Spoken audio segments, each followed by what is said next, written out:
Hello viewers, welcome to my blog channel. চলে এলাম একটা গাড়িটা আমার নিয়ে। তো গাড়িটাতে সমস্যা হয়েছে, মিস্ত্রি বাস ছাড়ছে। তো এইখানটা আমি দাঁড়াতে পারছি না, অতিরিক্ত রোদ। তার কারণে আমি একটু ঘরের ভিতরে ঢুকছি। দুটো ভাই আমার কাজ করছে। তো হঠাৎ চোখে পড়লো একটা টারজানকে আমার চোখে পড়ে গেল। এটা দর্শক তোমরা নিশ্চয়ই বুঝতে পারছো এটা কি একটা জিনিস। আমার কাছে থেকে টারজান মনে হচ্ছে। এটা নতুন করে ফিটিং হবে। এই হচ্ছে টারজান মিস্ত্রি। টারজান সার্ভিস হচ্ছে। ভাইগুলো খুব ফুর্তিতে আনন্দেই কাজ করে। মনে যতই দুঃখ থাক তা আনন্দে ফুর্তিতেই কাজ করে। আমার গাড়িটা সার্ভিসিং হচ্ছে।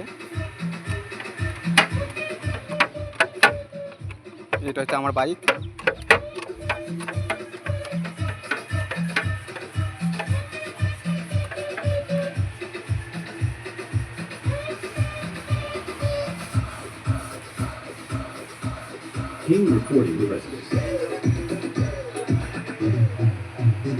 তো চলো, আজকের মতো মিনি ব্লগটি করলাম।